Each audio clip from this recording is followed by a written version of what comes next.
Welcome back to XR at Work. I'm Dane. Nick Hughes. And we're here talking about the Manufacturing X Auto Conference, as well as some of the experience that Nick has in the XR space. So, Sure. Nick, what do you think about the conference so far, one? And then two, I know you guys use XR technologies. I'm interested in kind of what you're most excited about right now from a technology perspective. Sure. Well, I mean, the conference is great. This is my second year here. I think it's the second year of the conference. So It is. you're a It really veteran. is. Yeah, I'm a vet at this That's point. awesome. The first year we actually did. My session was specifically on extended reality, really focused on remote assistance and guided training. Seems like right? it's been a topic of discussion since COVID. Many times. So, Well, COVID was definitely the catalyst for that. So today we talked about spatial computing more as an initiative, XR being a component of that, right? And then we spoke about digital twin. But yeah, I mean, if this is your first time at the conference, Yeah, I love it too. It's great. It's amazing. The networking opportunities here are great. Absolutely. You find people in manufacturing, which you don't normally dig up out of the weeds, right? Right. That's not a natural thing. Yeah. And there's a lot of B2B people. So it gives us an opportunity, me being B2B as well, to I can talk to someone who I can relate with on very specific things, and then we can talk about how to apply technology, which normally I think XR lands in the business or the business to consumer space a lot of the times, right? Oh, so, for sure. So this is a little unique. Yeah, no, well, and I think, so it's interesting you talked about spatial computing. Can you speak more about like that umbrella? What is spatial computing, right? Because there's metaverse, there's XR, there's digital twin. There's all these words. So what does spatial computing mean to you? Yeah, so for me, spatial computing, really the core focus of that is going to be extended reality, augmented, virtual, and mixed. All of those realities in there. Digital twin, for sure, I think lands in that space because it's on that modality. Oh, for sure. And then I think working with 3D models kind of in general, right? When you talk about XR implemented into the design engineering side of things, I think we can get really powerful there. So, tempered down a little bit, to me, spatial computing in manufacturing, that's what we're talking about. Yeah, well, and I think it's important too that we don't get too caught up on the lingo, Yeah. right? Because It's buzzword heavy here. Yeah, exactly. Yeah. Well, and the market moves so fast. So, like, if you say, metaverse or spatial computing is this today, by tomorrow, like it's out of date. Yeah, and there's right. something new. So, Well, and metaverse has this horribly bad stigma now. yeah, you know, absolutely. 'cause- Well, the hype cycle, that's an interesting thing too. We've been Scott and I have been going to conferences, in the kind of the spatial computing space Sure. for a while. And it's been interesting to see like the hype bubble, and, Yeah. and now we're coming back down. But I'd argue that we're actually entering into like a space, at least in the enterprise segment, where people are actually finding footing in the XR space and finding value. Would you agree with that? Yeah, I definitely agree. The nice part about coming off the downside of the hype cycle, one, I think we probably got buy-in from stakeholders that we might not have if we didn't have the hype cycle. Agreed. I do think there's a little bit of risk involved with that, just in the sense that you can get too caught up. So last year I preached, don't overinvest, be patient, right? No NFTs for now. Yes, don't. Some of that stuff got a little carried away.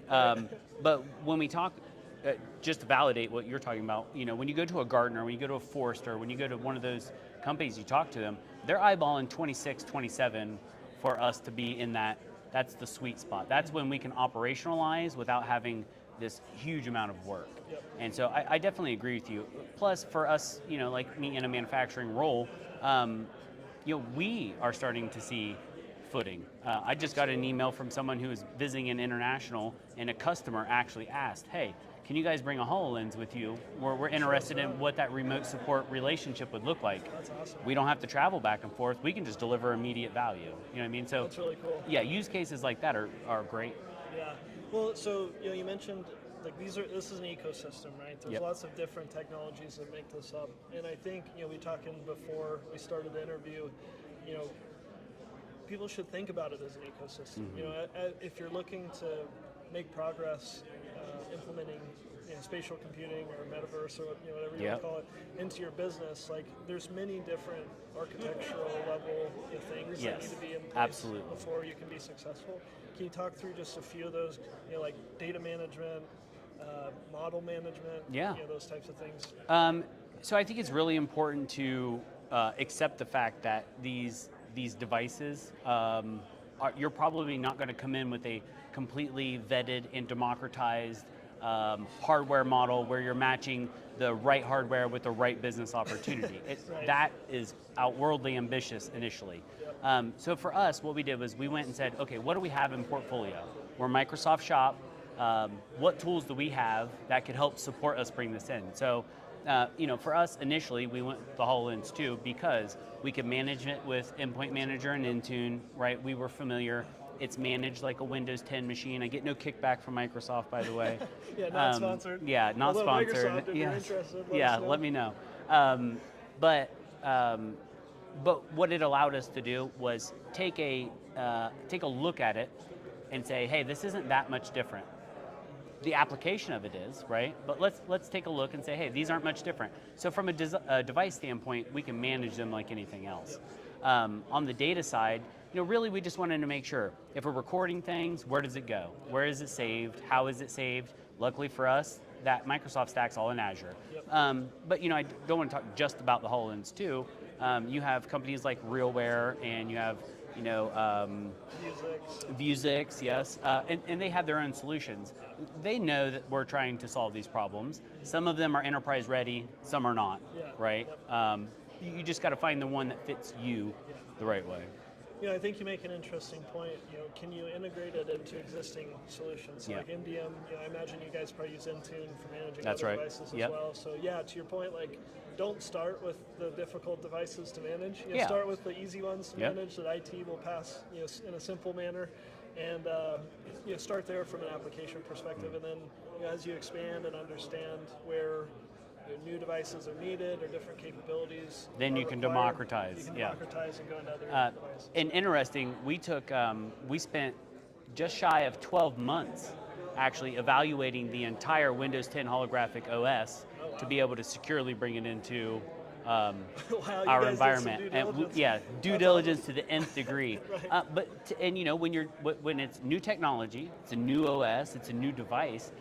That's required. So as much as it is very easy to call Vuzix and say, hey, send me a couple blades, I want to try this stuff out. You know what I mean? When you're talking enterprise and you're talking about scaling, there's a little bit of extra work that goes on. So you can definitely go fast, and you can get a great POC out the door pretty quick. But when you talk about scaling and operationalizing it, making it a part of your normal routine, there's a little extra work. Yeah, a little bit. Well, so I know the goal for the future is to have you on the podcast. Right? Yeah. So I think that scale conversation we were just having would be an awesome thing to break down. Agree. So hopefully we can do that. Thank you so much for spending the time with us. Yeah, thank you. I appreciate it. With you, and, absolutely. Like and subscribe and check out more of our content. Yep, take care.